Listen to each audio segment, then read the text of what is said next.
Yes, karibu sana mtazamaji wa Nteze Media. Leo tarehe 11 ya mwezi 4 mwaka 2025. Siku bora kabisa, mwezi wa 4 mwaka 2025, tarehe 11. Siku bora kabisa, siku mbili tu zimesalia kuelekea mchezo wa Simba dhidi ya KMC. Yes, kwenye dimba la KMC Complex Mwenge jijini Dar es Salaam.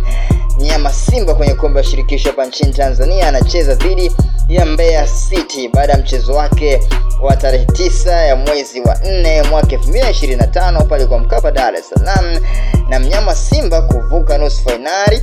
Wamevuka, yes, kibabe kabisa baada ya kumdondosha Al-Masry kwa mkwaju wa penalty 4-1 kwa Mkapa Dar es Salaam. Kwa kitu kikubwa kabisa kwa sasa, coach Paul Davis amezungumza na waandishi, pia akatoa neno kwa mashabiki wa Simba Sports ya kujiandaa na mchezo wa tarehe 13 ya mwezi wa 4 mwaka 2025 pale kwenye dimba la KMC Complex Mwenge jijini Dar es Salaam, ambapo mnyama Simba anajadhi ya Mbeya City. Kumbuke Mbeya City inashiriki ligi daraja la kwanza hapa nchini Tanzania. Kwa mnyama Simba anahitaji kuvuka kuelekea nusu finali ya kombe la shirikisho hapa nchini Tanzania katika kwa hiyo robo final dhidi ya Mbeya City pale tarehe 13 ya mwezi wa 4 mwaka 2025 pale kwenye dimba la KMC Complex Mwenge Dar es Salaam. Kupitia coach Paul Davis amewahitaji na kuwataka mashabiki na wapenzi wa mnyama Simba kujitahidi kwenye uwanja huo wa KMC Mwenge jijini Dar es Salaam,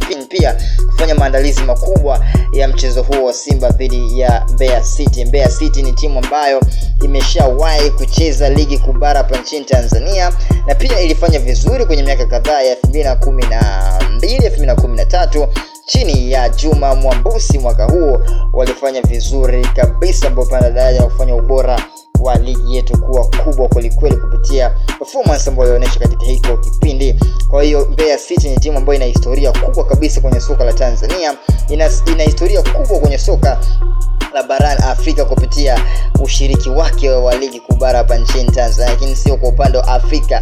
Yes, nazungumzia kwa upande wa soka la Tanzania. Mbeya City wanashuhudia kwenda kumvaa mnyama Simba tarehe 13 ya mwezi wa 4 mwaka 2025 pale kwa Mkapa Dar es Salaam, kombe shirikisho hapa nchini Tanzania, ambapo mnyama Simba akiwa na joto la ushindi la kufuzu nusu finali ya kombe shirikisho barani Afrika pale jijini Dar es Salaam siku ya juzi tarehe 9 ya mwezi wa 4 mwaka 2025 pale kwa Mkapa Dar es Salaam, ambapo mnyama Simba alishinda kwa mkwaju wa penalty 4-1 dhidi ya Al-Masry pale kwa Mkapa Dar es Salaam. Kila laheri mnyama Simba kwenye mchezo huo dhidi ya Mbeya City tarehe 13 ya mwezi wa 4 mwaka 2025 kupitia Nteze Media na Nje Box. Tutakuletea yote mazuri ambayo yanapita kupitia Nteze Media. Kila laheri coach Paul Davis, mzee wa soka, mzee wa ball. Hii ni Nteze Media.